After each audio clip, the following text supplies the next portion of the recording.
but I wanted to make my friend Frank suffer. So we're actually going to present the Justice Award next. Now, this year's recipient is someone who is loved by his family, colleagues, prosecutors, and defense attorneys alike, pretty much anyone who has had the pleasure to meet him. He's brilliant, prepared, professional, has perfect demeanor and judicial temperament. He respects all who appear before him, and he follows the law, no matter what his personal convictions or feelings might be. Miguel de la O is married to his beautiful wife, Rosa, and they have 3 great children. Rebecca, his oldest, who left the nest this year to start her freshman year at Alabama, and his 2 younger ones who are with us tonight, Annie and Miguel. He is a Miami boy, born and raised in Little Havana and Allapattah by a single mother who struggled to make ends meet. He went to school in the inner city, where he became a debater at Jackson Senior High School, and later on the FSU debate team. He worked his way through college and law school, where he was an editor on the FSU Law Review and a member of the moot court team. Yes, he's a Seminole, he's not perfect.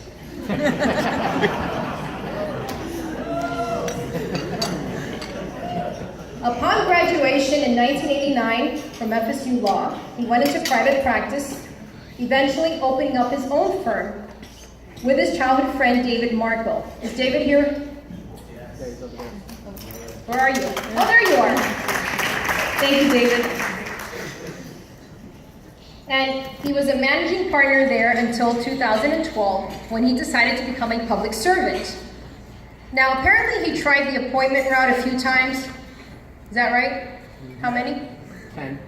But who's counting, right? And for some crazy reason, that did not work out. So he decided to run for office, to serve his community. He ran unopposed.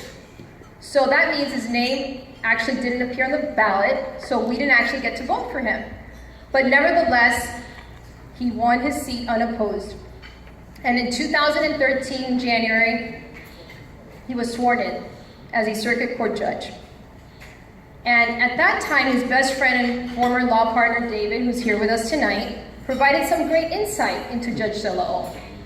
And for those of you who missed that ceremony, let me share some highlights, which you can find on YouTube, by the way. Thank you, Judge Rabol.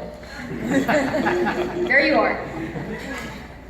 Okay, so it turns out that Judge de la O's early career as a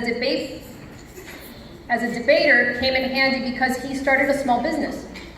He became a debate grease writer with his friend David.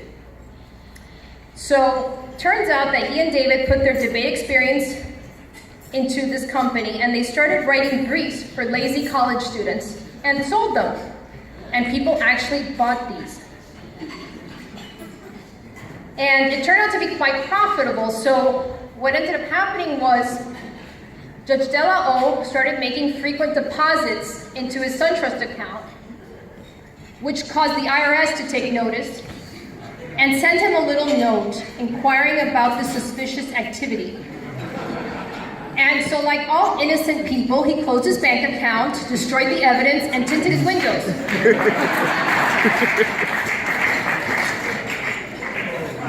But his criminal exploits did not end there. Apparently, he also had some kind of scam going on with Columbia Music House, where he opened multiple accounts, received a lot of records, and never paid for a single one of them. He was apparently going down a very dark path early on, and thankfully the statute of limitations has run out. But I don't know about whether collections has stopped calling David Marco. David, are they still calling you? I want a lawyer. You want a lawyer, okay. I think we have a few here in the house. Anyway, since his investiture, apparently Judge de la O has changed a bit. According to our chief judge of criminal court, also known as the Fashion Police Nution Safety,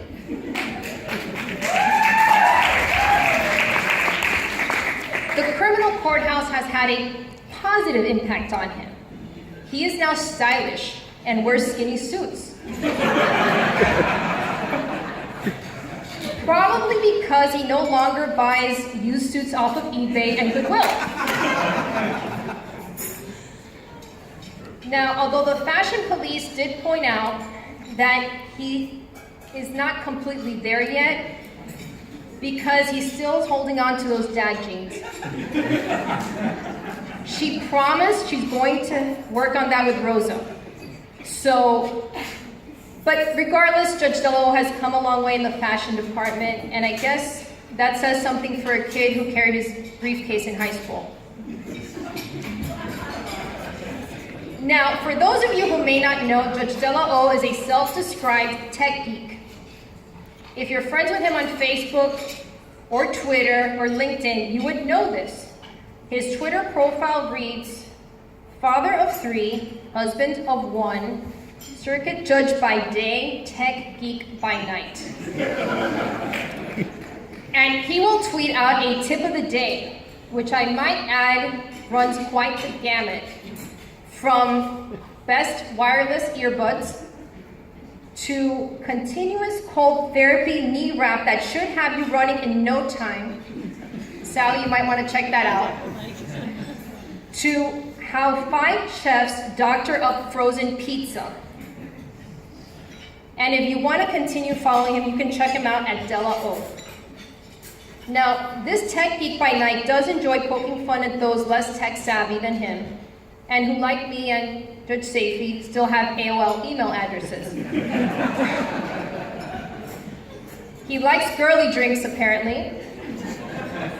But we forgive him because he makes a great pecan pie and homemade flan. So as you see, he's not perfect, but he's near perfect. He understands that his everyday decisions have consequences. And he wrote about that in an op-ed piece for the Miami Herald in July of 2014. He correctly pointed out that it is our failures and not our successes which usually make the headlines. But that does not stop him from having faith in human beings, in our potential to change and transform ourselves. He believes in paying it forward. Just ask his judicial intern and soon-to-be law student, Angel Sanchez.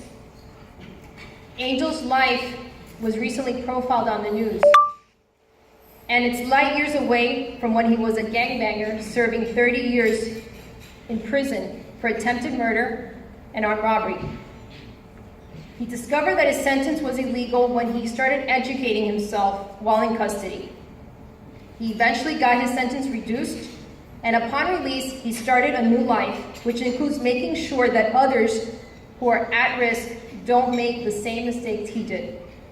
And of course, his biggest cheerleader is Miguel de la O.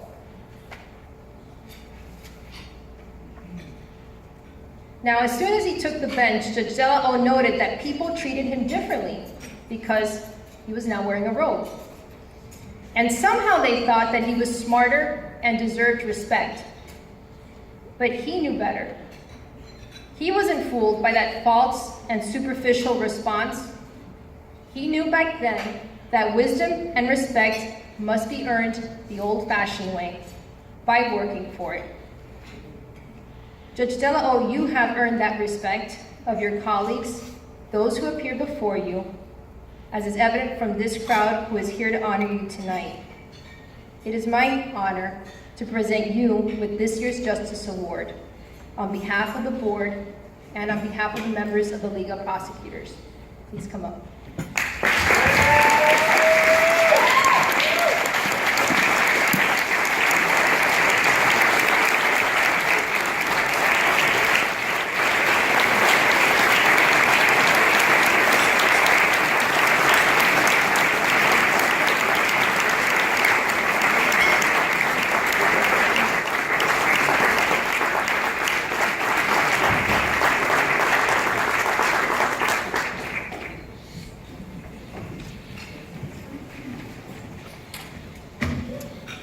Marie, thank you for that eulogy.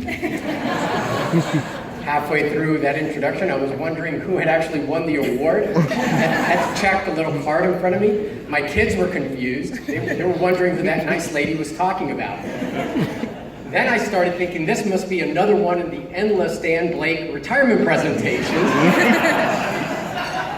And I have to tell you, I'm contractually bound to say the following. Last week, Stan beat me by 60 points in fantasy football.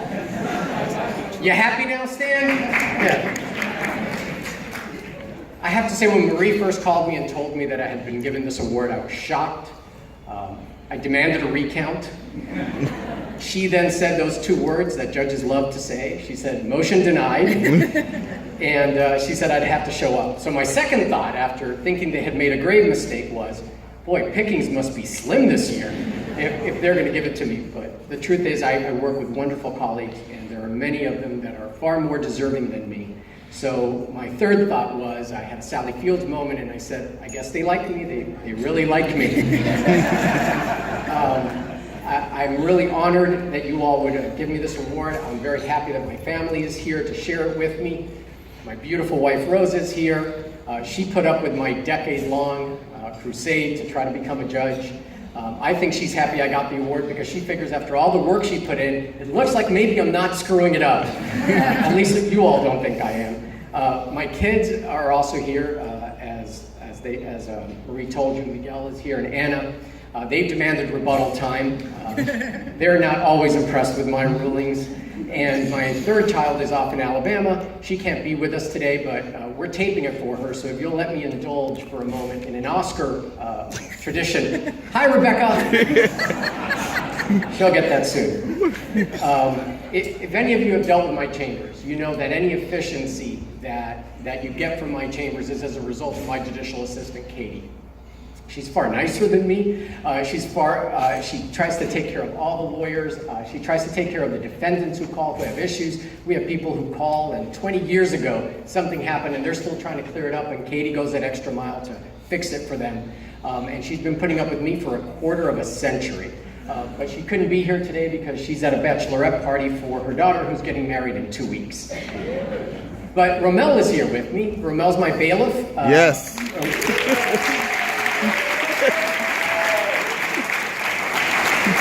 I poached Romel from the state attorney's office, and he's worked out really well.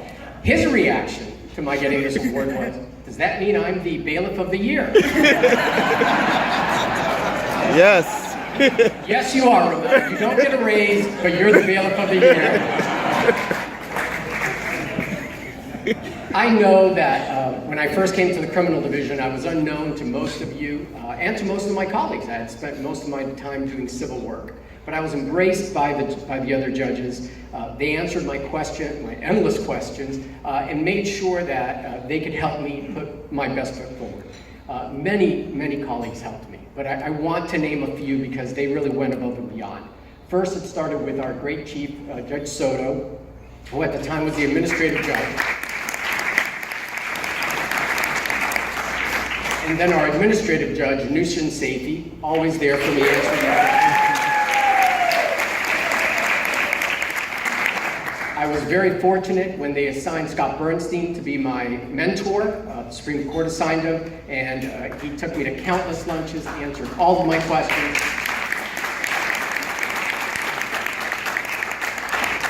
And then my two friends, Tom Rabul and Milton Hirsch, who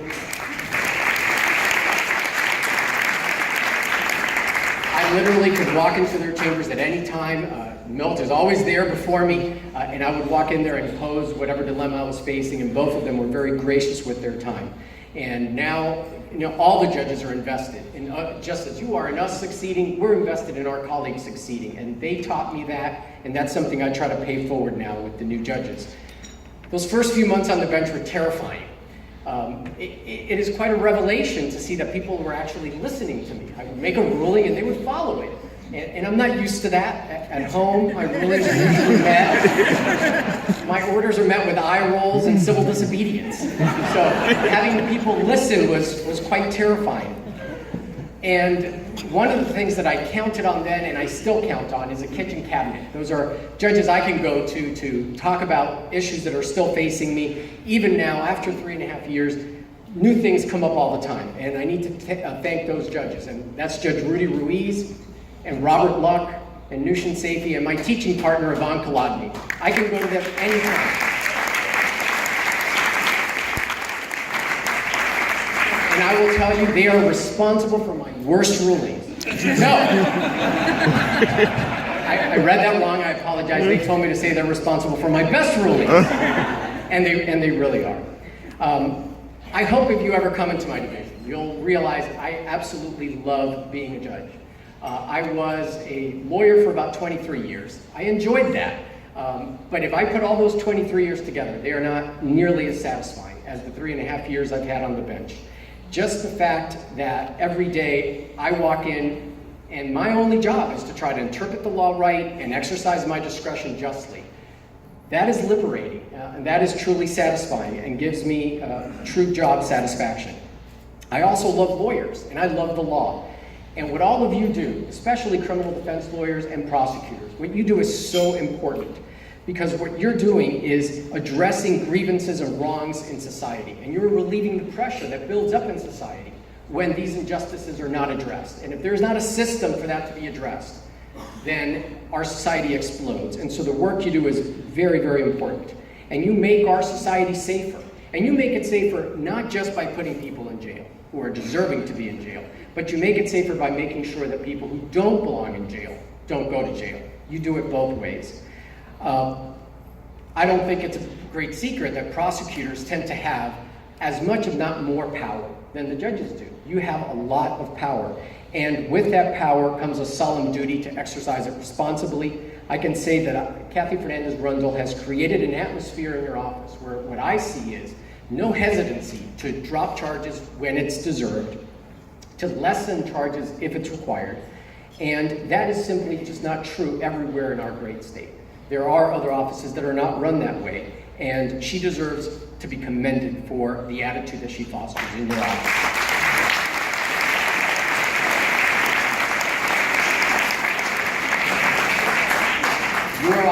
The Office of the State Attorney and its alumni is stocked with really great lawyers. You are criminally underpaid and you work with little fanfare, but you do a great job. I'm awed by the lawyers that come in front of me and the hard work that they put in preparing their cases, and that simply motivates me to try to work that much harder to get the rulings right. When I received this award, one of the things I did is I looked up the past winners to see what I was expected to live up to.